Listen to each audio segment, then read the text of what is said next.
I Yeah. remember one day we were on our gisting time and you showed me your online calendar, and I was utterly overwhelmed just looking at your calendar, not even trying to put any of it into practice, just seeing it. And I said to you, I said, there's no white space. Every single hour of your calendar was filled with something. There was no white space at all. And I know hmm that you had been praying for community and connection. And I was like, there's no white space. Like, how are you How going would to you do fit that? that in? Where's that going to go? Yeah. Welcome to the Heart and Soul Elevation Podcast, where Jesus is first, wellness is lived from the inside out, and women find the connection their souls have been craving. We're your hosts, Melissa Holman. And Stephanie Pazniokis, two women passionate about weaving scripture and science into everyday life so you can live aligned in spirit, mind, and body in that order. Take a breath. Settle in.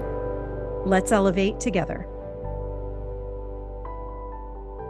The other day, I even think in order, so I was outside in the sun, getting my sun and sun time. That's SON and SUN. It's a Mm-hmm. great way to start the day, physiologically and psychologically and spiritually, all of it. It's just, I love when I can do that. And right now I can. So I was reading the verse of the day, and it happened to be from uh, John chapter 15. Everybody knows that is the vine and the branches. Mm-hmm. And it just hit me a different way in the context of everything that has been happening over the last year in my life. Um, but I'd like to read verses 2 through 8 here. He cuts off every branch in me that bears no fruit, while every branch that does bear fruit, he prunes so that it will be even more fruitful. You are already clean because the word I have spoken to you. Remain in me, and I also remain in you. No branch can bear fruit by itself. It must remain in the vine. Neither can you bear fruit unless you remain in me. I am the vine, you are the branches. If you remain in me and I in you, you will bear much fruit. Apart from me, you can do nothing. And if you do not remain in me, you are like a branch that is thrown away and withers. Such branches are picked up, thrown into the fire, and burned. If you remain in me and my words remain in you, ask whatever you wish, and it will be done for you. This is to my Father's glory, that you bear much fruit, showing yourselves to be my disciples. So this is Jesus speaking. Mm-hmm. And every next verse I read just exploded my brain all over again. And the first of the verses, he cuts off every branch in me that bears no fruit. Well, gosh darn it, that can hurt. Well, also remember that's Jesus speaking. I know.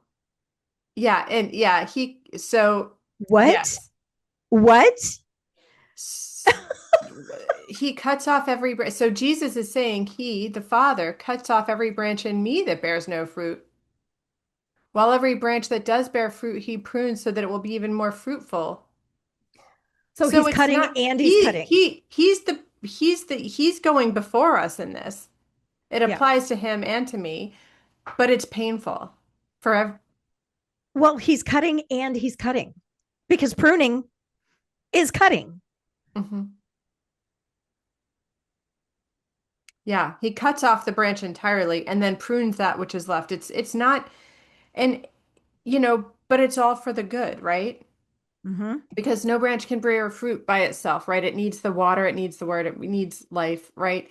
So here I am thinking about when I started gardening a few years ago. A dear friend of mine invited me to use half their garden space, and it was a wonderful experience. And there's all these tomatoes, and I was reading up about tomatoes and all kinds of things, and tomatoes, if you ever get a tomato plant, you notice that, oh my gosh, there's just flowers everywhere, and every flower can become a fruit. And you're like, oh, look at all these tomatoes. This is great. Well, it's not, because when you talk to a farmer, another friend of mine is also a farmer, and he actually brought us into his greenhouse and showed us this amazingness. But he talks about how he goes through and he trims out a lot of those tomato branches and flowers so that the what's left, that the resources go to what's left and make nice big fruit.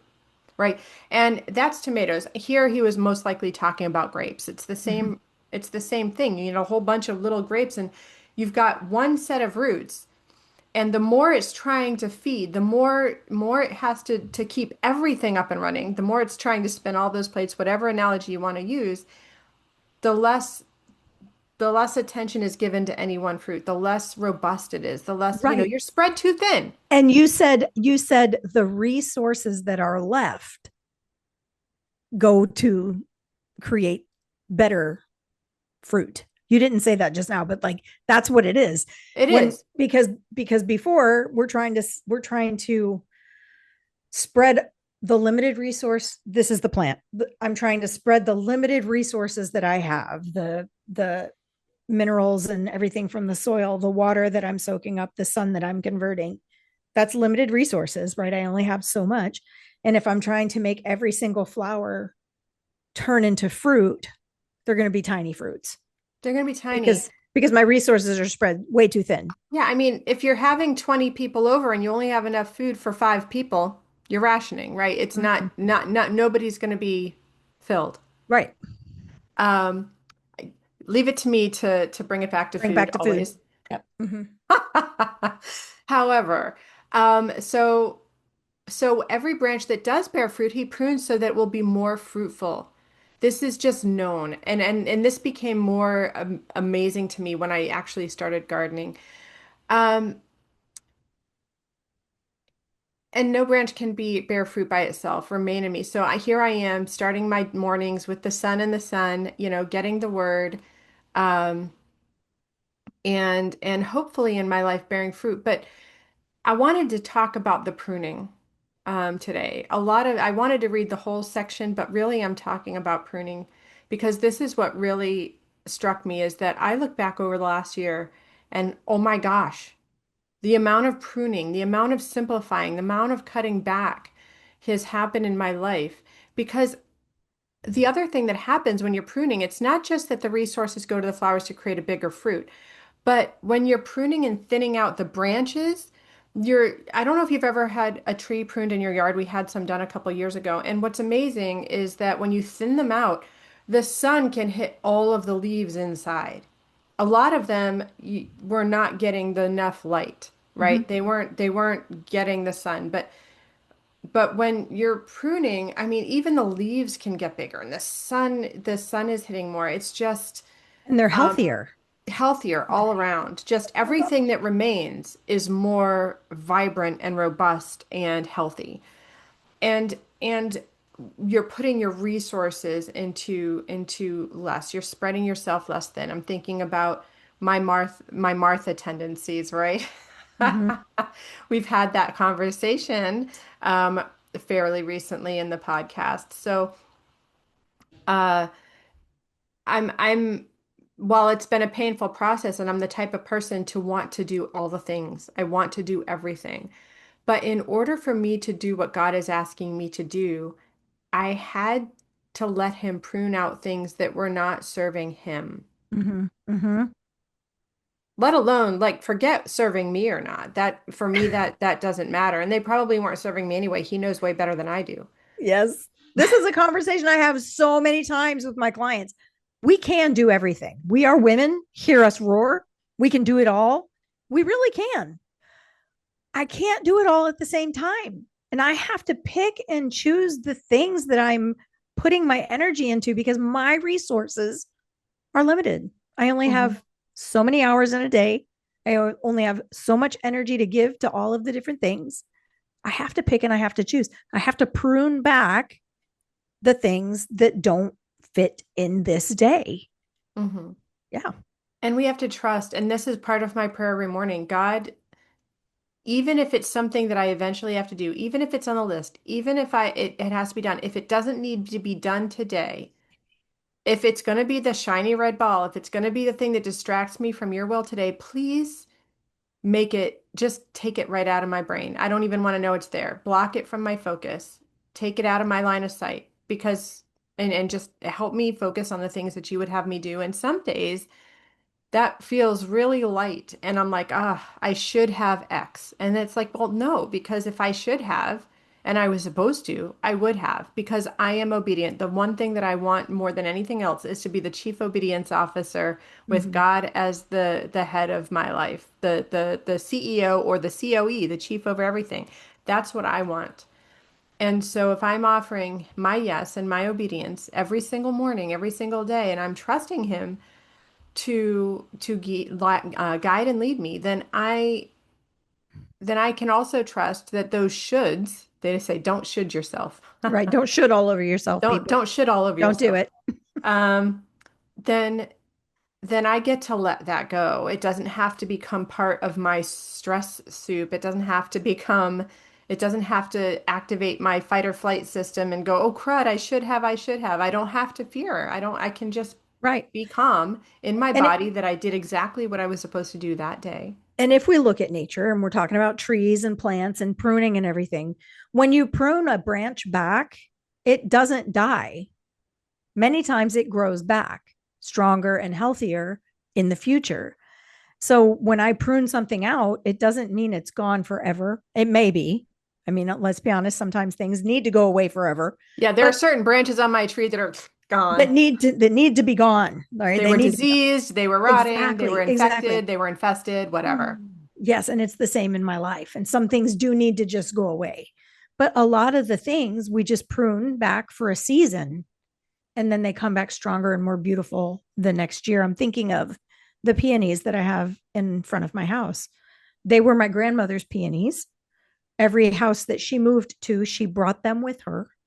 So these peonies out front are my grandmother's. And I didn't know anything about peonies. So for the first couple of years that we lived here, I just let them do their thing. And they had these black spots all over them. They were barely blooming. I was like, I don't know what's going on. And my sister has a massive green thumb. I did not get the green thumb. She got the green thumb. She has a massive green thumb. And she's like, just go out there and cut them down like an inch away from the ground. Just cut them back. And I'm thinking to myself, that's going to kill the plant. Like it's going to die, right? I'm pruning it back. And so I did last fall. I went out and I just cut them all the way down. And then this spring, I'm not joking. They bloomed like they did the last few years. They didn't even really have a scent, the few flowers that were there. This year, the scent of these peonies filled the air. The leaves were lush, waxy green because I pruned them back. Yeah. You know, I have a similar story. Last year in the fall, I've been afraid to do this. I wasn't sure to trust my landscaper. Trust the people that know what they're talking about, by the way. But For anyway, sure. Yeah. I was still afraid I was going to mess it up. I believed them. I just didn't know if I was doing it. Is it the right time? Is it the right distance? Or what am I supposed to do? But I have these three bushes around my lamppost in the front, and they're the kind that just go wild, and they don't really. They're little flowers. They're different colors, whatever. Somebody thought they were planting three of the same, and one is different. So go figure. But they're basically the similar. And at the end of the season, they all die out, and it looks terrible because now you just got these big, huge, giant balls of sticks just sitting out there. And I was just like, oh, okay. And I just cut them all down. It made it look nicer in the winter, but I cut them all down and I was just praying. And I'm I like, just just please. know that they're not going to grow in the spring. I just know they're dead.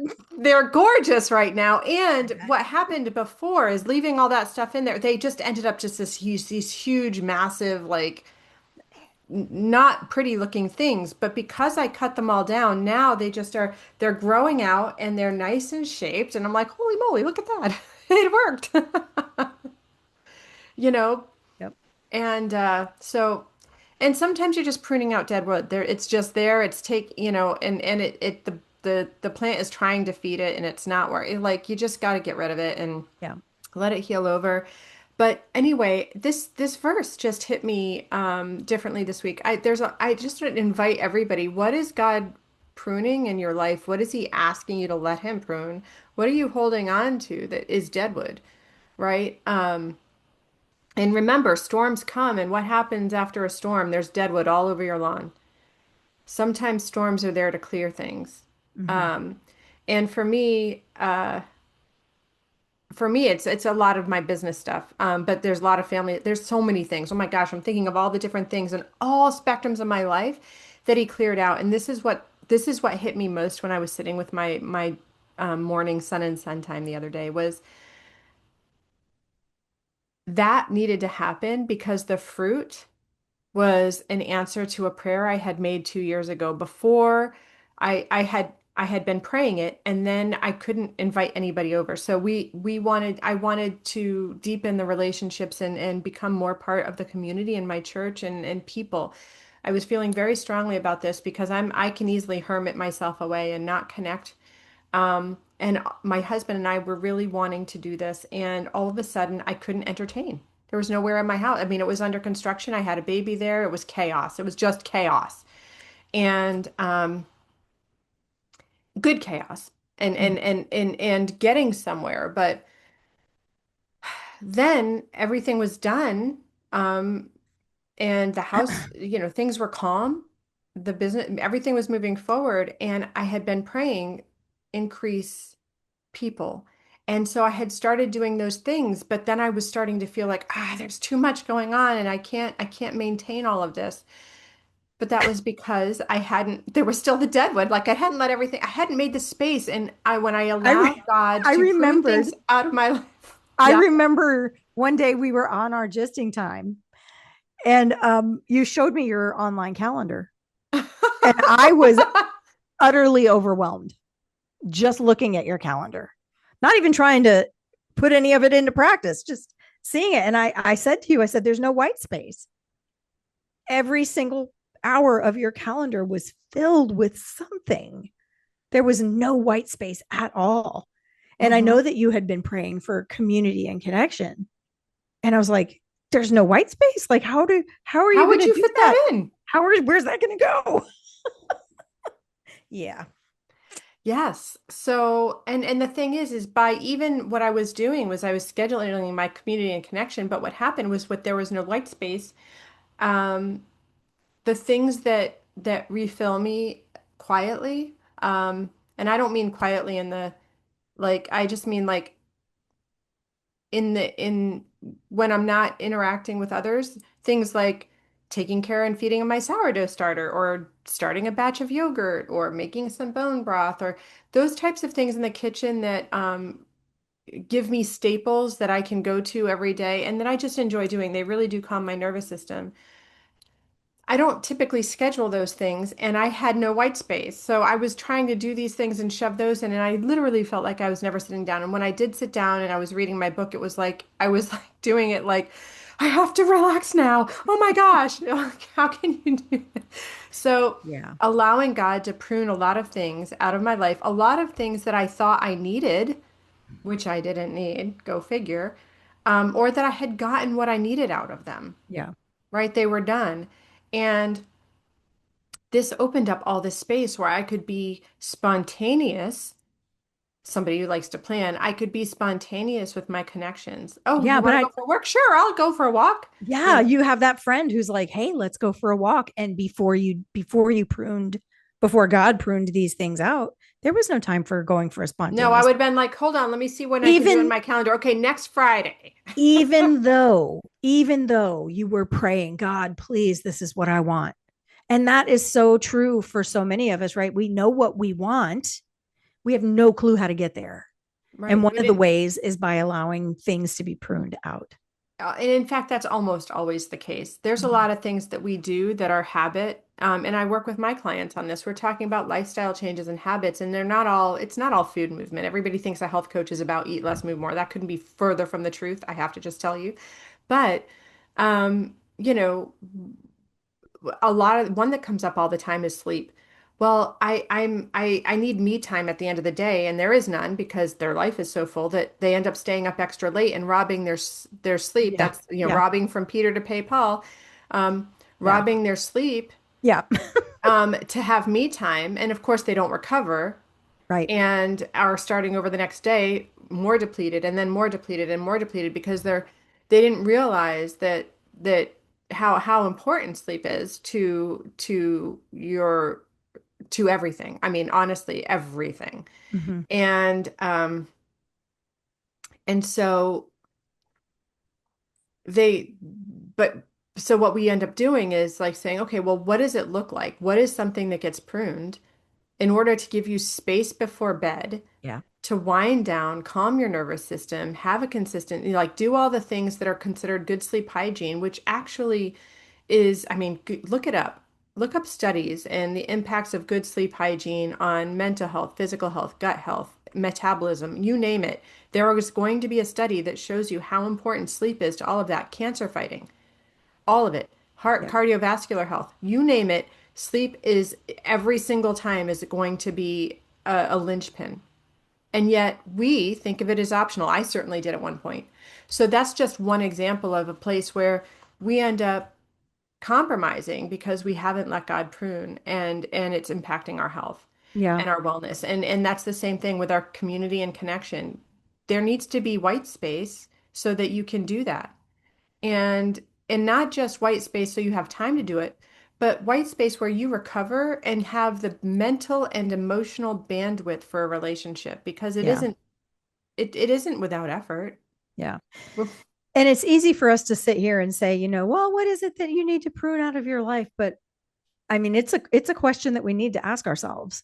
What can I say goodbye to? What can I let go of for now to be able to get back that time and that space that I need to spend with God, to spend with others, to build that community that's hardwired into our DNA.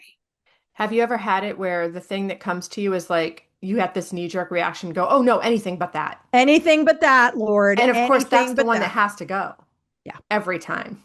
Just, Yeah. I can't think of a time when that's not the case. It usually feels like it's impossible Yeah. until you do it and you realize the hold Yeah. that it had over your life. Sometimes the things that get pruned out are things that have become idols. Absolutely. Yeah. So think about it, like what needs to be pruned? What do I need to let go of to You have might the not very even be thing that aware. to have the thing that I actually want, Yeah, which ask is God, ask yeah. God, ask God to show you or to just do it or, but it's better that you know. Or even I don't bring know. someone into my life who can help me figure it out. Like, Yeah, yeah, that's totally legitimate. I have to tell you, there are things that I have never that I would never have seen if it wasn't for the person, God using someone in my life to speak yeah, truth to me. yeah, Absolutely. yeah, Or to confirm something that he's been telling me, which I always ask for. I don't ever just trust the random thoughts that pop into my head as being from God because sometimes they are from God and sometimes they're just random thoughts popping into my head. So, but that's where that oh gosh, going for a walk with somebody, having a relationship with a godly person or people where yeah, you can have these conversations and have that reflected back at you as wisdom, right? yeah. Going to the word is also obviously another source. So you can have the three, you know, multiple perspectives and getting that confirmation of what needs to maybe go and God knows your heart. He's not trying to punish you through it. He's trying to help you grow. Yes, going back to James 1, 2 through 4 from our last Hmm. episode, right? I don't want to get out of anything prematurely because I want to let it do its work. Hmm. And part of that work is pruning. Amen. So that's the question for you guys.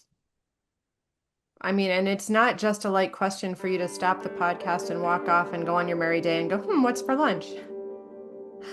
It really is an important question that deserves some time on your knees with God and saying, if my life feels frantic, if it feels chaotic, if it feels too full, if it feels overwhelming, if I feel like there's something missing, if there's not enough, if I've got white space and I'm just sort of sitting like what is happening? What needs pruning? What what do you need to make space for? What do you need to let God make space for? It's a really, really important question. Thank you for joining us here on Heart and Soul Elevation. If this conversation lifted you, share it with another woman who needs community. And be sure to subscribe to the show and click the bell so you never miss an episode. And come back to join us for more faith first conversations where we grow in real time together. Until then, may the peace of Christ guard your heart, steady your mind, and strengthen your body.